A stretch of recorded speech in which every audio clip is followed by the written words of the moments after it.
ఎలక్షన్స్‌కి ముందు,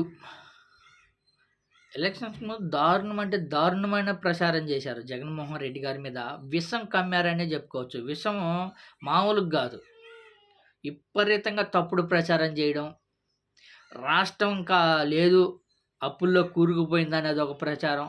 లాస్ట్‌లో ఇంకా ఎలక్షన్స్‌కు ఇంకా ఒక 2, 3 రోజులు, ఒక వారం ఉంది అనంగా ఆ టైంలో జగన్మోహన్ రెడ్డి గారు గాని మళ్ళీ గెలిస్తే మీ పొలాలు, మీ ఆస్తులు, మీ ఇల్లు మొత్తం జగన్మోహన్ రెడ్డి గారు లాక్కుంటారు. జగన్మోహన్ రెడ్డి గారి పేరు మీద రాసుకుంటారు అనే విధంగా విపరీతంగా ప్రచారం చేశారు. గోల గోల చేశారు. మామూలుగా కొంతమందైతే భయపడిపోయారు. ఇది నిజమా? ఇది నిజంగా జరిగిద్దా? అనే విధంగా ఇద్దరు, ముగ్గురు గాని నాతో జెప్పారు.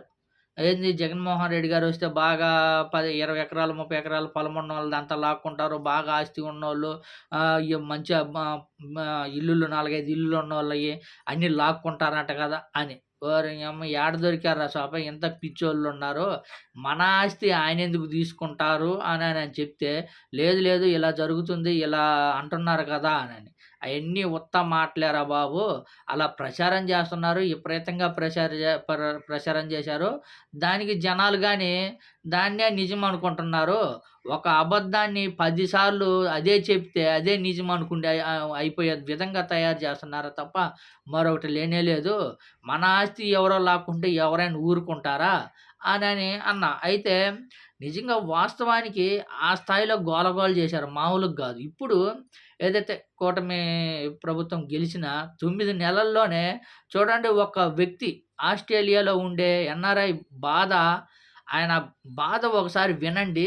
మీకే అర్థమైద్ది. గతంలో ఏ స్థాయిలో గోల చేశారో, ఇప్పుడు ప్రజలు ఏ స్థాయిలో బాధలు పడుతున్నారో ఒకసారి ఆయన ఆవేదన ఒకసారి వినండి మీరు కానీ, మీకు అర్థమైద్ది.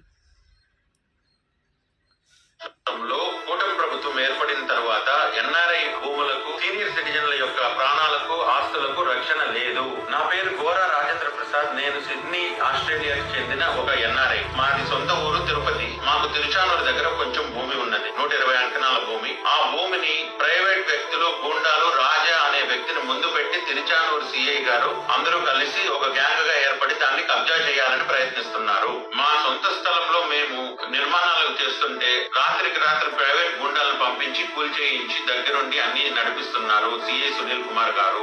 అతన్ని అప్రోచ్ అయ్యాయా, ఎఫ్ఐఆర్ పెట్టండి, మాకు ఆస్తి నష్టం జరిగింది, ట్రెస్ పాసింగ్ అంటే అసలు పెడచెవని పెట్టారు. మేము ఎస్పీ గారికి 4 సార్లు ఆయన ఆఫీస్ చుట్టూ తిరిగి 4 సార్లు రిటర్న్ కంప్లైంట్ ఇచ్చాము. అయినా కూడా ఎఫ్ఐఆర్ కూడా నమోదు చేయలేని దారుణమైన పరిస్థితి ఆంధ్రప్రదేశ్ రాష్ట్రంలో ఉంది. It is clear violation of the constitutional law. అమ్మా మేడం, హోమ్ మినిస్టర్ గారు, మీకు నా విజ్ఞప్తి, రాష్ట్రంలో శాంతి భద్రతల పరిస్థితులు అతి దారుణంగా ఉన్నాయి. బతకలేని పరిస్థితులు.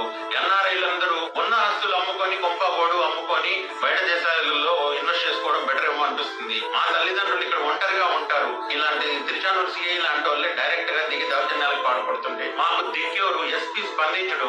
ఎస్పీని మీరు అడుగుకుంటే మళ్ళీ సిఐ దగ్గర పంపిస్తాడు. సిఐ ఏమో లెక్క చేయడు. మాకు ఎవరు దిక్కు మీరే చెప్పండి. చూడండి మరి ఇంత దారుణంగా తయారైతే, గతంలో జగన్మోహన్ రెడ్డి గారు బడుగు బలహీన వర్గాలకి అండగా ఉండి పథకాలన్నీ అమలు చేసే విధంగా అమలు చేసి, మంచి ప్రభుత్వం ఆంధ్రప్రదేశ్‌ని అభివృద్ధి చేసే విధంగా ముందుకు పోదాము అనే విధంగా ప్రయత్నిస్తుంటే, ఏ కాడికి జగన్మోహన్ రెడ్డి గారిని దించేయాలా, జగన్మోహన్ రెడ్డి గారిని రానివ్వకూడదు అనే విధంగా విషం చిమ్మారంటే విషం చిమ్మారు. గందరగోళం సృష్టించి మొత్తానికైతే ఓడించారు. ఓడించిన తర్వాత మంచి పరిపాలన, మంచి పథకాలు అందించాల్సింది పోయి, రక్షణ జనాలకి ఏదైతే జనాలకు గాని రక్షణ కల్పించాల్సింది పోయి, ఇలా తయారయ్యారంటే ఎంత దారుణంగా ఉందో ఒకసారి ఆలోచించండి. ఏ ప్రభుత్వం అయినా సరే, ఏదైతే కూటమి ప్రభుత్వమైనా, వైసీపీ పార్టీ వచ్చిన ఏ పార్టీ వచ్చినా మంచి పరిపాలన అందియాలని అందరం కోరుకుంటాం. కానీ ఇలా పాపం భూములకు రక్షణ లేకుండా, మహిళలకు రక్షణ లేకుండా ఉండాలని ఎవరమైతే కోరుకుంటామా? మనకు కావాల్సింది భద్రత, మంచి పరిపాలన. అదేగా మనం అందరం కోరుకుండేది.